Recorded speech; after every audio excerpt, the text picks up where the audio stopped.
안녕하세요 여러분, 세상 돌아보기입니다. 오늘은 23년 11월 26일이고 일요일입니다. 자, 이번 시간에는 우크라이나전이 발발하고 한 달도 채 안 돼서 2월 달에 발발했죠. 2022년 안 돼서 러시아와 우크라이나가 평화협정 둘 사이에 가한까지 체결을 했었다. 그리고 그 이행을 위해서 러시아가 군을 물리기까지 했다.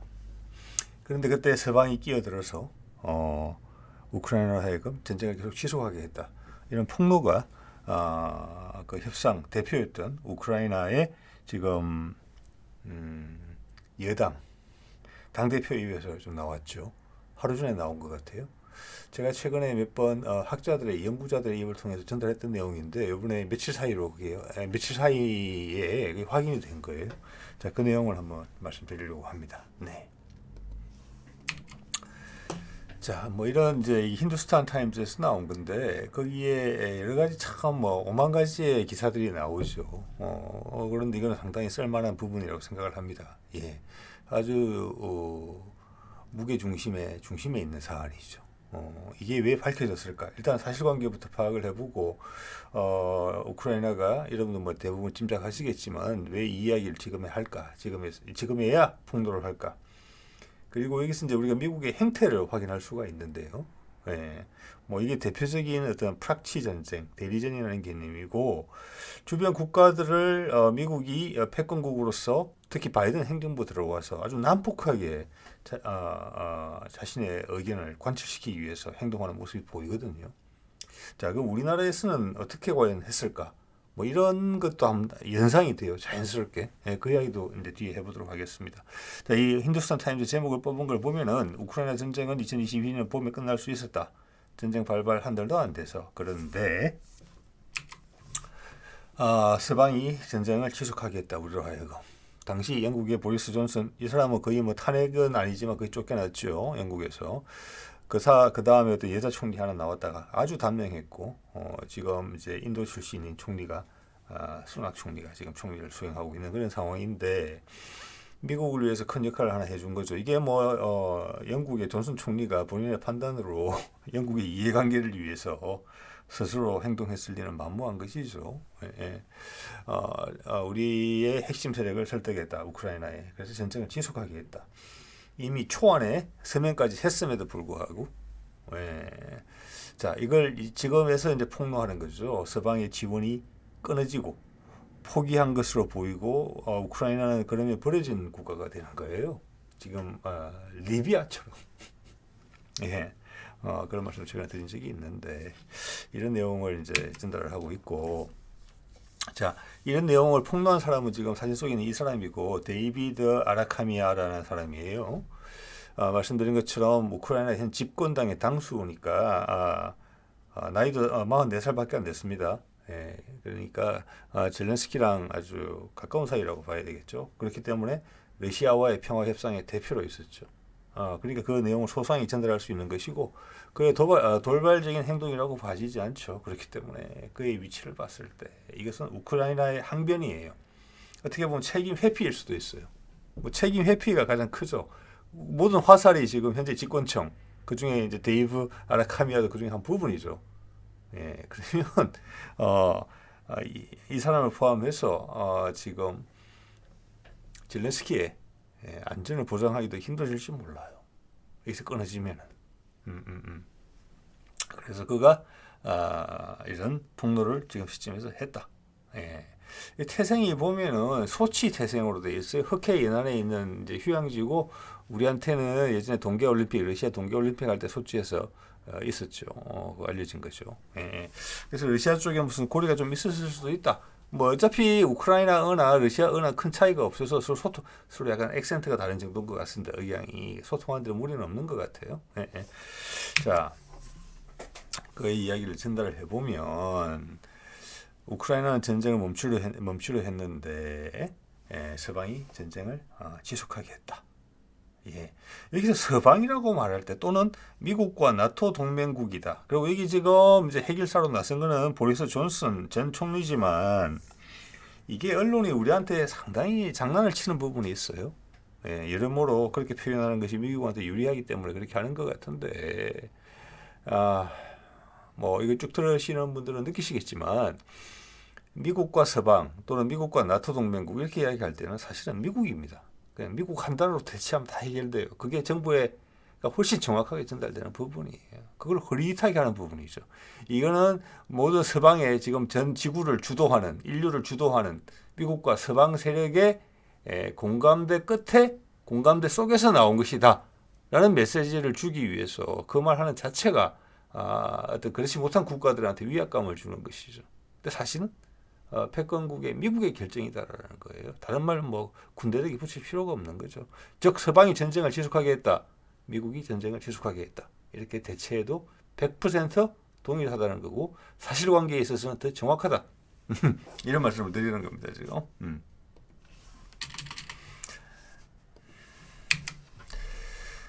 자, 이건 이제 여기 젤렌스키하고 오른쪽에 수염, 둘 다 수염이 있네요. 오른쪽에 있는 사람이 이번에 이제 폭로를 했다는 아라카미아입니다. 예, 이런 거고. 자, 여기 보면 이제 주요한 내용이 나와요. 이거는 저도 새롭게 알게 되는 사실입니다. 그 평화협정에 초안까지 사인했다. 보통 우리 계약을 할 때, 이제 큰 계약을 하죠. 회사 간의 계약을 하더라도 그렇고, 국가 간의 계약도 그런 것 같아요. 초안이죠. 이것은 계약서의 전체 구색을 갖추지 않고, 핵심 사안만 나열한 거예요. 짜자자자작. 예. 1번부터 몇 번까지. 자, 그리고 거기 합의를 했으면 거기 사인하는 경우도 서명하는 경우도 많아요. 서로한테 약속을 확인하기 위해서. 자, 그럼 그걸 바탕으로, 그 초안이라고 제가 불렀습니다. 그것을 바탕으로 이제 완벽한 계약서, 법적으로도 완벽한 계약서를 작성하게 되는 거죠. 그래서 초안을 내 계약서에 작성을 했다는 것은, 죄송합니다. 초안에 계약서 초안에다가 서로 서명을 했다는 것은 합의를 했다는 거예요, 다. 예. 자, 그런데 그중 핵심이 뭐냐? 우크라이나는 중립지대로 남는다. 중립지대란 말이 무슨 말입니까? 나토에 가입하지 않는다는 뜻이에요. 예. 그죠? 그리고 이것을 누가 먼저 제안했느냐? 러시아가 2020년 3월에 평화협정을 제안했다. 제가 예전에 말씀드린 내용을 바탕으로 이야기를 해보자면은 이것을 소개한 것은 가운데서 이렇게 거간 노릇을 한 것은 터키와 이스라엘이다. 지금 이런 이야기가 나오고 있어요. 그리고 이 협상을 실제 진행한 곳도 터키인 것 같아요. 이스탄불. 보리스 존슨 총리가 찾아가서 우크라이나의 핵심 세력을 설득한 곳도 터키 이스탄불이었거든요. 그럼 터키가 관여했다. 이 점은 충분히 납득이 돼요. 제 개인적으로 새롭게 아는 사실은 러시아가 먼저 제안을 했다라는 부분이 있어요. 준 거죠. 자, 이 카드 때. 그중 핵심은 중립지대로 남는데 것이다. 그게 동의를 했었다. 우크라이나가 전쟁을 멈추기 위해서. 자, 그리고 이것은 2021년 12월에 우크라이나의 전운이 깊어졌을 때 러시아가 미국 앞으로 보낸 서로 상호 안보 협의안에도 아마 들어있었던 내용이었을 것 같아요. 예. 미국은 거부했죠. 협상 자체를. 그래서 전쟁은 발발했고 하자마자 러시아가 우크라이나한테다가 카드를 던진 건데 우크라이나가 그걸 받았다는 거예요. 그럼 미국은 어떻게 했습니까? 자기는 거부한 것을 우크라이나가 받은 거예요. 예, 우크라이나 당연히 자주 독립국이죠. 그렇지만 이것을 미국이 개입해서 파토를 냈다는 겁니다. 단순하게 설명을 하면. 예. 자, 그래서 이건 직접 그의 말을 인용을 해서 하고 있어요. 한번 볼만합니다. 주요 내용만 말씀드려 볼게요. 우크라이나가 중립지대로 남는 것이 러시아의 주된 목표다. 이것은 예전에도 몇 번씩 말씀드렸지만 우리의 주류 언론에서는 대중 매체에서는 언급하지 않죠. 러시아가 왜 우크라이나를 공격했을까? 그 이유에 대해서 궁금한 것 자체가 이상한 거예요. 근데 제가 보기에는 그 이유를 생각하지 않고 그 다음부터 나오는 모든 내용을 무비판적으로 받아들이는 것은 그게 이상하죠. 네. 그래서 이 내용은 이거죠. 여러 번 말씀드립니다만은 나토의 동진, 특히 우크라이나, 조지아 같은 지역은 러시아의 이해관계 핵심적인 부분이다, 지역이다. 그래서 몇 번의 경고를 했다. 그럼에도 미국이 듣지 않고 협상도 거부하고 계속 밀어붙인다. 예, 다시 한번 증명되는 부분이에요. 예, 나토에 가입하지 않는다. 이거예요. 예, 그러면 뭐 예전에 민스크 협정에서 했다시피 현재 내전 우크라이나 동부 지역의 내전을 바탕으로 해서 무슨 중립 완충지대가 만들어지고 우리 비무장지대처럼 키예프 정권은 존속하고 약간 이런 아니 원래대로 돌아가는 거예요. 그때 3월 2022년 3월에 두 국가 사이에 이렇게 사인을 하고 끝이 났으면은 그것은 뭐냐? 미국 입장에서는 미국이 그동안 들여왔던 공들인 거, 제가 말씀드렸습니다만은, 사실은, 우크라이나에, 즉, 젤렌스키가 대통령이 될 수 있게 도와준 게 미국이고, 그것은, 유로마이단 또 오렌지 혁명을 등으로 이야기되는, 우크라이나 내부의 어떤, 쿠데타, 그것을 미국이 지원하면서 공을 들인 게 있죠. 예. 그것을 엎어버리는 거예요. 우크라이나 스스로가 미국의 입장에서 봤어는 이 경우는 젤렌스키가 내가 키워줬더니 나를 배신한 거예요. 네, 예. 무슨 말씀인지 한번 느낌이 오실 겁니다. 예. 그래서 미국은 이것을 다시 원래대로 돌려놓은 거예요. 그렇기 때문에 최근에 아주 무의미하지도 않죠. 사람만 살상됐던 아무 효과도 없었던 이미 전방 자체도 좋지 않았던 충계 대공세 그게 이제 여름 대공세로가 돼버렸는데. 그것도 미국이 종용을 했다. 그럼 이것은 누구의 전쟁이냐? 이것은 뭐 프락치 전쟁, 대리 전쟁이라는 말도 넘어서서 병력만 우크라이나 병력이지 모든 것을 미국이 다 지원하는 전쟁이다. 자, 우크라이나 경제는 미국이 지원해주면 돌아가지 않습니다. 이걸 두고 미국 공화당 일부 의원들은 미국 공화당 홍보 자료에서는 우리 군인 한 명도 안 죽고 러시아의 군사력을 많이 약화시켰다. 이런 식으로 호평을 하는 게 있어요. 네, 그걸 공화당 홍보자료에 썼으니까. 자, 그 말은 지금 지금 우크라이나군이 사상자가 부상자까지 포함해서 50만 명 이상이 나왔을 것으로 지금 추산이 되거든요. 네, 그것은 전혀 중요하지 않다는 거예요. 러시아를 약화시킬 수 있으면. 왜? 우리 군이 하나도 안 죽었으니까 미군은. 이런 발언을 자기 당 홍보자료에 쓴다는 것은 있을 수 없는 일이죠. 여러 가지 정황으로 봤을 때 이거는 그냥 미국의 전쟁이다. 우크라이나라는 나라를 우리가 먹여 살리면서 그 용병을 써서 한 거다. 그래서 지금 우크라이나 병력이 부족하잖아요. 그래서 뭐 40대, 50대 사람들 잡아가는 거잖아요. 우리 옛날에 학도 외용군 잡아가듯이 뭐 자식이 있고 뭐 부모를 봉양해야 되고 이런 거 무관하게 지금 가고 있습니다. 그래서 많은 군인들이 최전선에서 지금 항복하고 있죠. 동시에. 자, 그런 말씀 드릴 수 있을 것 같고요. 자, 러시아는 우크라이나가 중립을 받아들이면 전쟁을 끝낼 준비가 되어 있었다. 그게 핵심 요구 조건이었다는 것을 다시 거듭 확인하게 돼요. 즉, 이 전쟁은 미국이 계속 밀어붙였기 때문에 나토의 확장을 러시아를 계속 압박했기 때문에 거기에서 발생한 것이다. 전쟁이 정작 발생하자 우크라이나는 야 우리 협상하자. 이거 전쟁 뭐 필요 없다. 이랬는데 미국이 그걸 관두지 않았다. 이게 투자한 게 얼마인데. 뭐 이런 이야기죠. 핀란드처럼 이런 표현을 했어요. 자, 이것은 뭐냐면 2차 세계대전 때 초기에 그 당시 소련이 핀란드를 침공을 하죠. 그래서 5개 군을 이용해서 핀란드를 밀어붙였는데 핀란드가 강력히 저항해서 밀려납니다. 그래서 더 많은 병력과 장갑 세력과 항공 세력을 투자해서 결국은 핀란드를 밀어붙여요. 그러면서 그때 맺었던 게 이런 형식이에요. 자, 평화협정 맺고 대신 너희가 미국의 편이나 다른 편, 우리 적국의 편에 서지 말고 중립국으로 남아 있어라. 그런 것처럼 우크라이나도 그렇게 해라. 뭐 이런 이야기입니다. 자, 그리고 우크라이나는 우리는 나토 안 가입하겠다. 이건 핵심이니까 그렇게 했다. 초안을 사인했다는 것은 그게 핵심이잖아요. 초안에 1번에 나왔던 계약 조건이죠. 우리는 나토 가입하지 않음. 않음을 약속함. 했는데 존슨의 미국의 미국으로부터 임무를 받은 존슨의 뭐 그게 설득을 당했다라기보다는 어떤 압박이었겠죠. 왜냐하면 이제 지금 젤렌스키의 정치적 위상은 미국이 뒷배를 봐주지 않으면은 수명은 극히 짧아질 수 있는, 불안정해질 수 있는 그런 입장이기 때문에 이것을 여기서는 설득이라고 하지 않고 핵심 세력들을 한테 하게 했다, 말을 했다 이렇게 돼 있는데 말을 하는 것은 설득을 할 수도 있고 협박을 했을 수도 있죠. 그죠? 정권의 초조함, 정권의 안위에 초조함을 줄 정도의 예? 예. 뒷일을 도모할 겨를도 없을 정도의 타격을 줄 수 있다라는 협박을 충분히 했을 수도 있다고 저는 봅니다. 예. 예.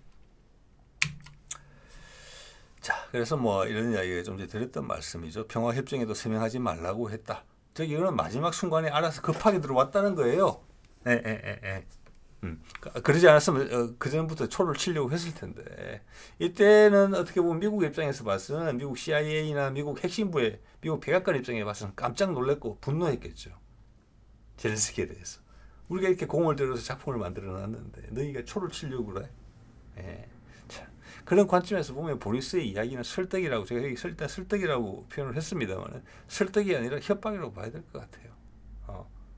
너 죽고 싶어? 예? 네가 누구 때문에 왕이 됐는데 이런 거죠. 우리 사극에 많이 나오는. 예. 자, 러시아 입장에서 이런 걸 이제 입장이 나왔다고 해요. 이런 것도 저는 새롭게 알게 되는 내용입니다. 그래서 총알 사인을 했기 때문에 된다고 봐야 되는 거잖아요. 저도 과거에 계약 일을 좀 몇 년간 했었기 때문에 뭐 이제 국제적인 계약 일을 회사에서 관여했었기 때문에 법무팀하고 관련해서 어느 정도 절차는 알고 있습니다. 그래서 러시아는 총알에 서명하고 군을 일단 물렸다. 그게 조건이었겠죠. 군을 물리고 서명하자. 그러니까 본 계약을 위한 분위기를 만들자. 어떻게 보면 당연한 수순이라고 봐요. 그런데 우크라이나가 협정을 파기했다. 우리가 군을 물렸더니 본 계약을 서명하는 게 아니라 계약을 파기를 해버렸더라. 그 타이밍을 딱 맞춰서 의도적으로 맞췄겠죠. 자, 군을 물리자 서방은 이것의 우크라이나전의 승리로 포장을 했다. 자, 러시아가 어떤 느낌을 받으셨을지는 뭐 대충 짐작은 하실 것 같습니다. 예.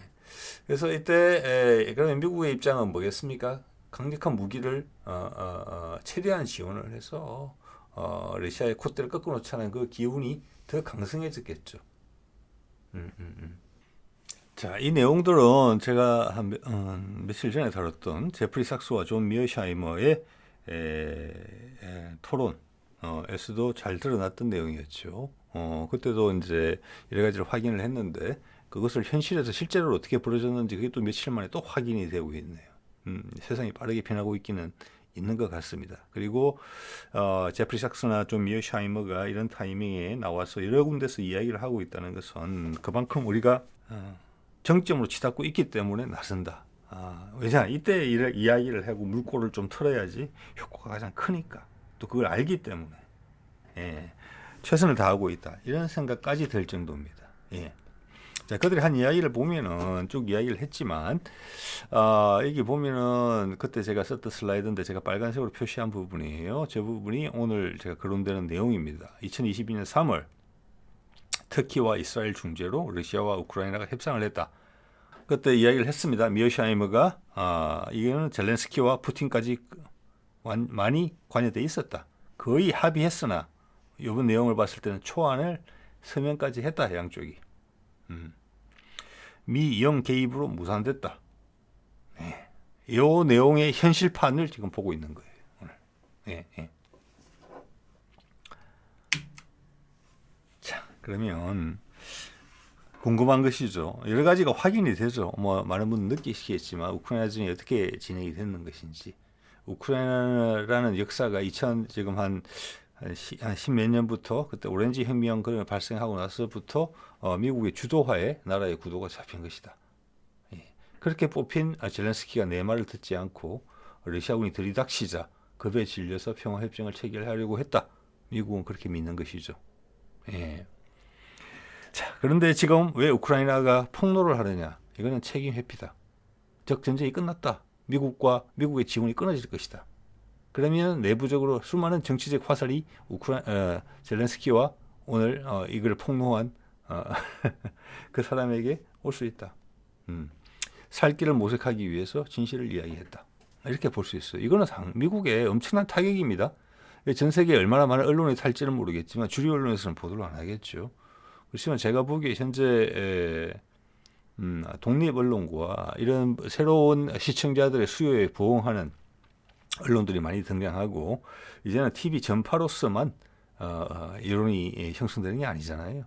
네, 그래서 조금 알려지지 않을까 싶은데 엄청나게 중요한 사안이라고 봅니다. 우크라이나전이 끝날 때가 다 됐다는 것을 동시에 알려주는 것에 더불어서 많은 것을 알려주고 있죠. 어떻게 전쟁이 시작됐는지, 예. 왜 이걸 대리전, 프락치 전쟁이라고 하는지. 예. 자, 여기서 또 하나 이번 이제 영상을 통해서 한번 말씀드리고 싶은 내용은 아까도 앞서 말씀드렸지만 미국과 뭐 나토 동맹국 이런 것은 미국의 프레임이에요. 그래서 우리는 연합군이고 우리는 십자군이고 너는 도를 모르는 무례한이다. 그래서 우리가 너를 징치하는 것은 당연하다. 그리고 마땅하다. 명분이 있다. 이런 느낌을 주는 표현이에요. 예. 자, 우리 한미일 군사 협력 체계가 만약 중국과의 전쟁에 나선다. 그러면 또 그렇게 여론이 또 여론을 형성하면서 갈 거예요. 예. 그 미국이 하자고 하는 거지 뭐 한국과 일본이 중국과 전쟁을 하고 싶겠습니까? 예. 자, 여기서 하나 볼 수 있는 것은 그래서 미와 나토 동맹국은 미국이다라고 보시면 되는 거죠. 특히나 밑에 노드스트림 폭파한 거, 노드스트림 2를 폭파한 게 지금 미국이라는 것은 거의 확실시돼요. 예. 여기에서 지금 금년 초 1월 달인가 1월 달 정도 됐을 거예요. 그때 유엔 안보리에서 노드스트림 건은 엄청나게 큰 건이에요. 예. 그걸로 지금 유럽 전체가 뭐 가스값이 몇 배 오르고 뭐 10% 20% 오른 게 아니고 몇 배 올랐어요. 잠깐만요. 예, 프랑스 같은 경우는 전기료가 5배가 올랐대요. 금년 1월 기준입니다. 그리고 이태리 같은 경우는 가스비가 3배에서 4배 정도 올랐다고 그래요. 예, 독일에서도 가스값 자체가 2배 이상 올랐다. 자, 우리도 좀 전기료 오르고 가스비, 천연가스집이 난방비 올랐다고 이야기하지만 과연 우리가 2배, 3배, 4배, 5배 미국도 지금 기름값이 또 3배, 4배 올랐죠. 몇 년 전 대비. 우리는 그렇지 않잖아요. 그래서 우리가 여러분 어렵다 할 때 우리는 지금 상당히 부드러운 수준이에요. 전 세계 경제 어려운 것에 비하면. 예, 그런 것도 한번 느끼실 수 있으시면 좋겠고요. 그 모든 것이 노드스트림 폭파로 발생했고 그것을 유엔 안보리에서 공정하게 조사를 하자 독립적으로 했는데 제안을 냈는데 그걸 거부한 것은 미국입니다.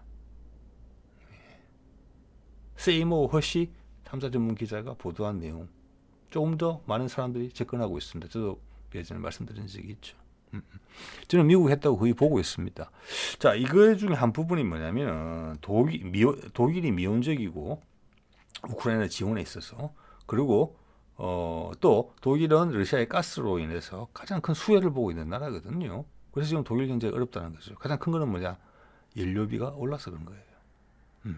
가스가 들어오지 않기 때문에. 예. 자, 그래서 그 독일에 대한 배신감도 지금 바이든의 어떤 결정에 영향을 준 것으로 보이거든요.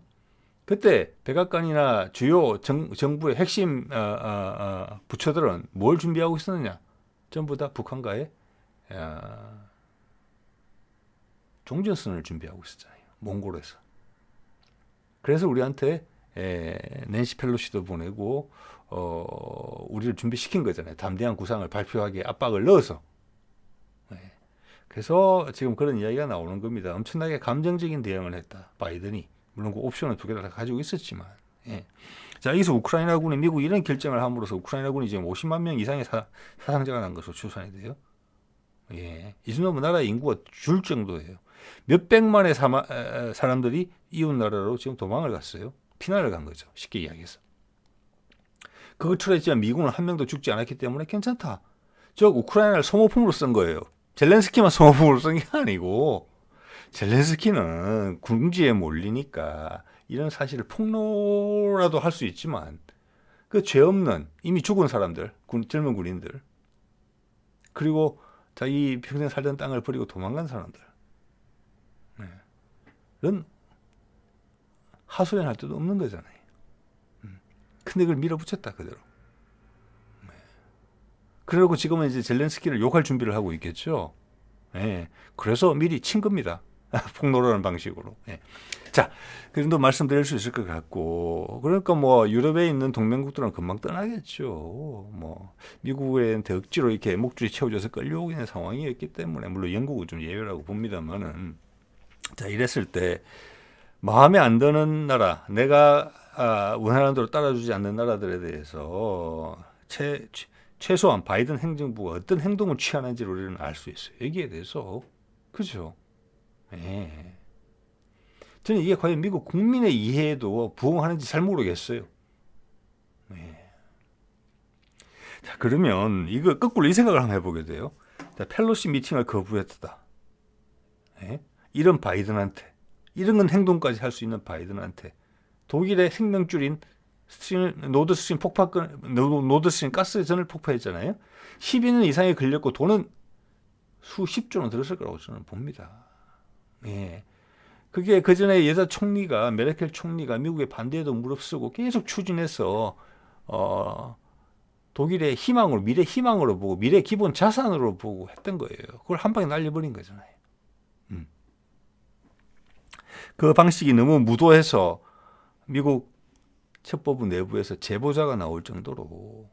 그런데 그런 바이든이 종전선언을 하고자 펠로시를 한국에 보냈는데 그걸 윤석열이 만나주지 않았다. 바이든이 무슨 짓을, 어떤 협박을 했을지 한번 상상해 볼 수 있어요. 여기서. 자, 윤석열이 당선되자마자 한 달 만인가? 하여튼 얼마 되지 않은 기간에 한국을 방문했어요. 일정을 하루 더 늘려서 문재인을 만나려고 했어요. 우리 언론에 크게 보도되지 않았지만 그거는 대놓고 윤석열을 무시한 거예요. 자, 내가 종전선언을 우크라이나 전쟁을 선택하면서 문재인 때 해주지 못했지만 그 카드는 계속 갖고 싶었던 거잖아요. 갖고 있고 싶었던 거잖아요. 근데 그 사이 한국에서 대선이 있었고 새로운 대통령이 나왔는데 북한의 강성이다. 북한의 한반도의 긴장을 고조시킨다. 군사적으로. 절대 그러지 마. 그 행동을 보여준 거예요. 그런데 2, 3개월 있다가 미국의 넘버 3인 펠로시를 보냈는데 그래서 다시 원래대로 하자라고 지난 정부에서 했던 대로 펠로시도 그렇게 믿고 갔겠죠. 그걸 거부했다. 이미 경고를 한번 했는데도 불구하고 네가 빨리 와달라 해서 빨리 와주면서 그런 강력한 경고를 해서 너를 아주 뻘쭘하게 만들어줬는데 나의 분신인 펠로시를 거부해. 그래서 일주일 동안 미국의 여러 인사들이 압박을 넣습니다. 그 내용이 최소한 노드스트림 폭파, 우크라이나군 50만 명 사망, 여기에 준하는 내용의 협박이었을 거라고 생각을 합니다. 네. 그 다음부터 끌려다니고 있죠. 그렇지만 미국의 기운이 약해지면 또 다른 길을 찾을 거예요. 자, 그러다가 그해 겨울에는 또 무슨 일이 있습니까? 북한이 무인기를 보냈죠. 격추를 못 시켰죠. 왜 격추를 못 시켰을까요? 저는 확전을 염려한 미국의 영향 때문이었을 가능성도 크다고 봅니다. 여러 시나리오 중에. 그러자 윤석열 정부에서 뭐라고 그랬습니까? 정말 기분 나쁘다. 우리 핵무기 개발할 거야. 그래서 진짜 분노했을 거라고 생각을 해요. 그 나름으로. 그래서 미국이 그 다음에 여러 가지 조치를 해주죠. 그렇지 않아도 중국 때문에 한반도 해역 근처에 항상 있을 전략 잠수함을 부산항에서 한번 띄워주고 한미일 군사협력 강화, 물론 중국 때문에 하는 것이죠. 미국은. 그러면서 너 이거 정치적으로 좀 활용해. 이렇게 해주죠. 그래놓고 혹시 남쪽에서 북한에 도발을 할까봐 엄청나게 신경 쓰면서 보고 있을 겁니다. 북한을 감시하는 게 아니라 남한 정권을 감시하고 있을 수도 있어요. 지금 미국의 입장을 봤을 때. 그래서 최근에 남북 군사합의 파기로 이어지는 사태는 미국이 상당히 주목하고 있을 것이다. 미국이 정신이 있는지 모르겠습니다만. 예. 또한 아베가 갑자기 죽고 우리나라에서 대통령이 암살을 당했다. 그러면 그 이슈가 얼마나 가겠습니까? 내가 뒤죽박죽 된 채로 1년 이상은 가겠죠. 모든 걸 다 파헤치겠죠. 그런데 아베의 죽음은, 아베는 한국의 보통 대통령보다 훨씬 더 독재자에 가까울 정도로 지배력을 활용했던 사람이에요. 자기가 인기 없으면 물러나서 땜빵을 내세웠다가 또 중요한 시즌 되면 다시 컴백을 하고 자기 마음대로 하던 사람이에요. 그런데 쉬고 있는 동안 사망을 했다. 근데 그게 관심을 받지 못한다, 상대적으로. 네. 근데 기시다는 지금 모닝 컨설트 기준으로 지지율이 19%로 전 세계에서 꼴찌예요. 이제 꼴찌인지 꼴찌 앞잡이인지 윤석열보다 밑이에요. 1% 차이로. 그런데도 예전 같았으면 30%대만 되더라도 수상이 바뀌었었어요. 아베가 모든 걸 행사하던 일본에서는. 사실은 자민당 일당 독재 체제잖아요. 일본은. 우리도 그렇게 됐으면 좋겠다.